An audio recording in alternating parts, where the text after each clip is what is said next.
Hello everyone, welcome back to Rankage channel. ఈ వీక్లో జరిగిన కరెంట్ అఫైర్స్ ఒకసారి మళ్ళీ చూద్దాం. జూన్ 5, 2026న జస్టిస్ మీనాక్షి మదన్ రాయ్ రాష్ట్ర హైకోర్టు ప్రధాన న్యాయమూర్తిగా ప్రమాణ స్వీకారం చేశారు. సమాధానం: పాట్నా హైకోర్టు. రాజ్యాంగంలోని ఆర్టికల్ ప్రకారం హైకోర్టు ప్రధాన న్యాయమూర్తిని మరియు ఇతర న్యాయమూర్తులను రాష్ట్రపతి నిర్ణయిస్తారు. సమాధానం: ఆర్టికల్ 217. వెనిజులా తాత్కాలిక అధ్యక్షురాలు డెల్సీ రోడ్రిగ్స్ ఆంధ్రప్రదేశ్లోని ఆధ్యాత్మిక కేంద్రాన్ని లేదా ఆశ్రమాన్ని సందర్శించారు. సమాధానం: ప్రశాంతి నిలయం. భారత్ ఔద్యోగిక్ వికాస్ యోజన పథకం యొక్క మొత్తం కేటాయింపు ఎంత? సమాధానం: 33,660 కోట్ల రూపాయలు. ఇటీవల మిందనౌలో సంభవించిన 7.8 తీవ్రత గల భూకంపం వల్ల తీవ్రంగా దెబ్బతిన్న ప్రధాన ఫిలిప్పీన్స్ నగరం ఏది? సమాధానం: జనరల్ శాంటోస్ సిటీ. ప్రధానమంత్రి సురక్షిత్ మాతృత్వ అభియాన్ పథకాన్ని ప్రధానమంత్రి నరేంద్ర మోడీ ఎప్పుడు ప్రారంభించారు? సమాధానం: 2016 జూన్ 9. ప్రధానమంత్రి సురక్షిత్ మాతృత్వ అభియాన్ పథకం కింద ప్రతి నెల నిర్దిష్ట తేదీన గర్భిణీ స్త్రీలకు ఉచిత, న్యాయమైన ప్రసవ పూర్వ సంరక్షణ సేవలు అందించబడతాయి. సమాధానం: 9వ తేదీ. తాజా నిబంధనల ప్రకారం ప్రధానమంత్రి ఉజ్వల యోజన ఒక ఆర్థిక సంవత్సరంలో గరిష్టంగా ఎన్ని ఎల్పీజీ సిలిండర్లు రీఫిల్ వరకు ₹300 సబ్సిడీ వర్తిస్తుంది? సమాధానం: 4 సిలిండర్లు. ఈరోజు కరెంట్ అఫైర్స్ క్విజ్ రూపంలో చూద్దాం. ఇటీవల వార్తల్లో నిలిచిన వినిమయ్ అనే డిజిటల్ ప్లాట్ఫామ్ దేనికి సంబంధించినది? సమాధానం: ల్యాండ్ పోర్ట్ల సమగ్ర నిర్వహణ వ్యవస్థ. భారత్ సరిహద్దుల్లో సరుకు రవాణా, ప్రయాణికులు మరియు వాహనాల రాకపోకలను పూర్తిగా డిజిటలైజ్ చేయడం కోసం land ports authority of India ఈ వినిమయ్ వ్యవస్థను అభివృద్ధి చేసింది. ఇటీవల యూరోపియన్ యూనియన్ సహకారంతో దేశంలోనే మొదటిదైన బ్లూ వ్యాలీ క్లస్టర్ కార్యక్రమాన్ని రాష్ట్రంలో ప్రారంభించారు? సమాధానం: అస్సాం. 2026 జూన్ 9న గువాహతిలో అస్సాం ప్రభుత్వం, యూరోపియన్ యూనియన్ ప్రతినిధి బృందం సంయుక్తంగా ఈ బ్లూ వ్యాలీ క్లస్టర్ కార్యక్రమాన్ని అధికారికంగా ప్రారంభించాయి. ఇది సువాసనలు, సహజ రుచులు, ఆయుష్ ఉత్పత్తులు మరియు ఆహార ప్రాసెసింగ్ రంగాల్లో పారిశ్రామిక అభివృద్ధి కోసం ఏర్పాటు చేయబడిన దేశంలోనే మొదటి 4P మోడల్ క్లస్టర్. 4P అంటే పబ్లిక్, ప్రైవేట్, పీపుల్ పార్ట్నర్షిప్.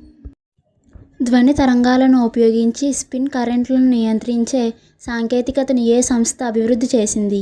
సమాధానం: INST మొహాలీ. మొహాలీలో institute of nano science and technology శాస్త్రవేత్తలు ఈ కొత్త పద్ధతిని కనుగొన్నారు. ఈ సాంకేతికత భవిష్యత్తులో వచ్చే కంప్యూటర్లు మరియు స్మార్ట్ఫోన్లు చాలా వేగంగా పనిచేయడానికి, అలాగే అవి వేడెక్కకుండా ఉండటానికి సహాయపడుతుంది.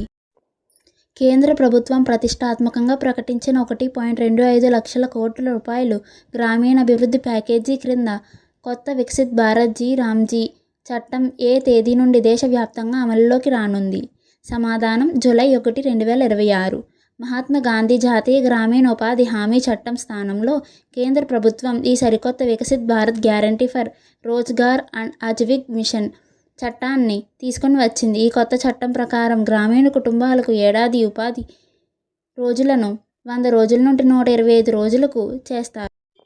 అంతర్జాతీయ ప్రయాణాలను సులభతరం చేయడం కోసం కేంద్ర పౌర విమానయాన మంత్రిత్వ శాఖ ప్రతిష్టాత్మకంగా తీసుకొచ్చిన ఈజీ కనెక్ట్ మోడల్ కింద ఎంపికైన దేశంలోనే మొదటి నగరం ఏది? సమాధానం: వారణాసి. ఇటీవల 21 దేశాల ప్రతినిధులు, వ్యవసాయ మంత్రులు మరియు నిపుణుల భాగస్వామ్యంతో ప్రతిష్టాత్మకంగా బ్రిక్స్ వ్యవసాయ సదస్సు 2026 ఎక్కడ ప్రారంభమైంది? సమాధానం: ఇండోర్, మధ్యప్రదేశ్. కేంద్ర వాణిజ్య మంత్రిత్వ శాఖ తాజా గణాంకాల ప్రకారం మునుపటి రికార్డులను తిరగరాస్తూ 2025-26 ఆర్థిక సంవత్సరంలో భారతదేశ మొత్తం ఎగుమతులు, వస్తువులు ప్లస్ సేవలు ఎంత ఆల్ టైమ్ గరిష్ట స్థాయికి చేరుకున్నాయి? సమాధానం: $863.11 బిలియన్. ఈరోజు కరెంట్ అఫైర్స్ని క్విజ్ రూపంలో చూద్దాం. వరల్డ్ ఎకనామిక్ ఫోరం ప్రకటించిన 2026 టెక్నాలజీ పయోనీర్స్ జాబితాలో భారతదేశం నుండి ఎన్ని స్టార్టప్లు ఎంపికయ్యాయి? సమాధానం: 9. వరల్డ్ ఎకనామిక్ ఫోరం ప్రతి సంవత్సరం ప్రపంచవ్యాప్తంగా సమాజంపై, వ్యాపారాలపై సానుకూల ప్రభావం చూపగల అత్యంత వినూత్నమైన 100 ప్రారంభ దశ స్టార్టప్లను ఎంపిక చేస్తుంది. జూన్ 2026 నాటికి ప్రతిష్టాత్మకంగా జాబితాలోని భారత్ నుండి రికార్డు స్థాయిలో 9 కంపెనీలు చోటు సంపాదించాయి. నగరాల్లో ట్రాఫిక్ సమస్యలను తగ్గించడం కోసం విద్యుత్తుతో నడిచే ఎగిరే టాక్సీలను అభివృద్ధి చేస్తూ 2026 WEF టెక్నాలజీ పయోనీర్గా ఎంపికైన భారతీయ విమానయాన సంస్థ ఏది? సమాధానం సర్లా ఏవియేషన్. అంతరిక్షంలో కక్షలో ఉన్న ఉపగ్రహాలకు ఇంధనం నింపడం మరియు సర్వీసింగ్ చేసే సరికొత్త సాంకేతికతను అభివృద్ధి చేస్తున్న ఏ భారతీయ స్టార్టప్ WEF 2026 జాబితాలో ఎంపికైంది? సమాధానం ఆర్బిట్ ఎయిడ్. వ్యవసాయ రంగంలోని గ్రీన్ హౌస్ వాయువులను తగ్గిస్తూ కార్బన్ క్రెడిట్ సొల్యూషన్స్ను రిమోట్ సెన్సింగ్ ద్వారా అందిస్తూ 2026 WEF జాబితాలో నిలిచిన క్లైమేట్ టెక్ స్టార్టప్ ఏది? సమాధానం వరాహ. కింది వాటిలో world economic forum 2026 technology pioneers జాబితాలో చోటు దక్కించుకొని భారతీయ సంస్థ ఏది? సమాధానం జొమాటో. ఆంధ్రప్రదేశ్ రాష్ట్రంలోని ఏ నియోజకవర్గంలో సుమారు 38 కోట్ల రూపాయల అంచనా వ్యయంతో మెగా చేనేత క్లస్టర్ ఏర్పాటుకు కేంద్ర ప్రభుత్వం జూన్ 2026లో ఆమోదం తెలిపింది? సమాధానం ధర్మవరం. శ్రీ సత్యసాయి జిల్లా ధర్మవరంలో సుమారు 38 కోట్ల రూపాయల అంచనా వ్యయంతో 9.84 ఎకరాల స్థలంలో ప్రతిష్టాత్మకంగా మెగా చేనేత క్లస్టర్ ఏర్పాటు కాబోతుంది.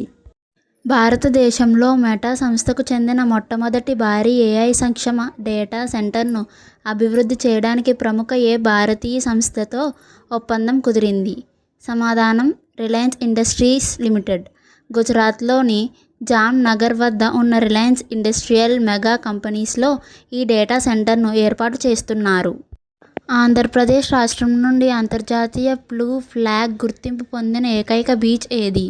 సమాధానం Rushikonda beach.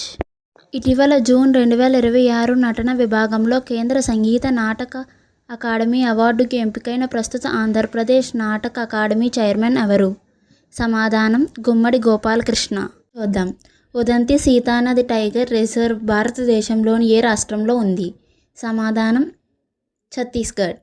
Udanti Sitanadi tiger reserve లోపల ఉన్న దాదాపు 8 గ్రామ పంచాయతీలకు చెందిన వందలాది మంది గిరిజనులు తమ సొంత రక్తంతో ప్రధానమంత్రి నరేంద్ర మోడీకి లేఖలు రాశారు. స్వతంత్రం వచ్చి ఇన్నాళ్ళైనా తమ గ్రామానికి కరెంట్ సౌకర్యం లేకపోవడమే దీనికి కారణం. ఇటీవల మధ్యప్రదేశ్ న్యూస్లో ఉంది. ఇండోర్ మధ్యప్రదేశ్లో బ్రిక్స్ వ్యవసాయ సదస్సు ప్రారంభమైంది. భారత సైన్యానికి ఇటీవల 106 పీస్ కీపర్ అగ్నివేగ్ డ్రోన్లను సరఫరా చేసిన స్వదేశీ రక్షణ సంస్థ ఏది? సమాధానం SMPP ప్రైవేట్ లిమిటెడ్. భారత రక్షణ రంగంలో సరికొత్త చరిత్ర సృష్టిస్తూ జూన్ 11, 2026న భారత సైన్యం సరిహద్దుల్లో శత్రువుల గుండెల్లో నిద్రపోయే 106 జెట్ ఆధారిత క్రెమికేజ్ డ్రోన్లను అందుకుంది. దీని ప్రత్యేకత ఏమిటంటే శత్రువులు రేడియో సిగ్నల్స్లను జమ చేసినా సరే ఇవి తట్టుకొని తమ లక్ష్యాన్ని చేరుకోగలవు. ఈ ఆర్డర్లో 100 ఆపరేషనల్ డ్రోన్లు, 6 ట్రైనింగ్ యూనిట్లు సైన్యానికి ఇచ్చారు. భారతదేశంలో ఒక ప్రైవేట్ రంగ సంస్థ పూర్తిగా తయారు చేసి ఇటీవల జూన్ 2026లో మొదటిసారిగా విజయవంతంగా పరీక్షించిన తొలి మిలిటరీ రవాణా విమానం ఏది? సమాధానం ఎయిర్బస్ C-295.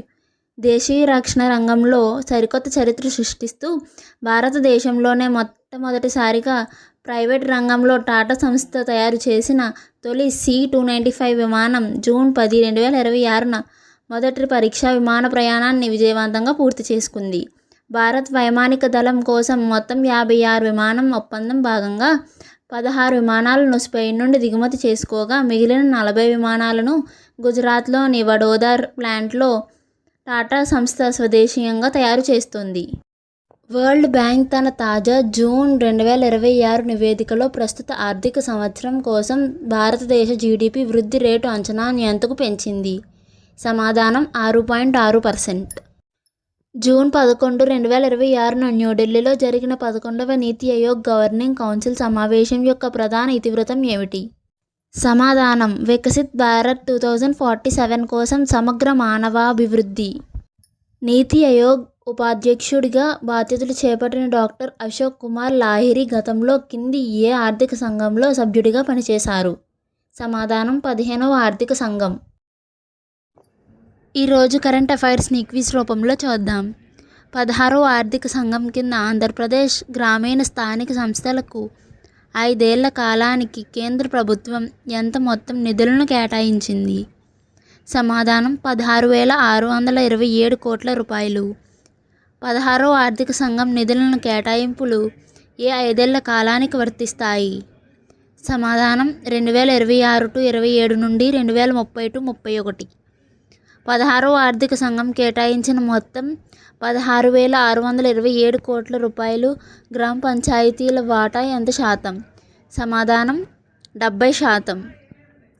16వ ఆర్థిక సంఘం మార్గదర్శకాల ప్రకారం అన్టైడ్ నిధుల నుంచి రోడ్ల నిర్మాణ పనులకు గరిష్టంగా ఎంత శాతం మాత్రమే ఖర్చు చేయాలి? సమాధానం 10%. బేసిక్ గ్రాంట్లో టైడ్ నిధులలో 50% నిధులను తప్పనిసరిగా ఏ పనుల కోసం వినియోగించాలి?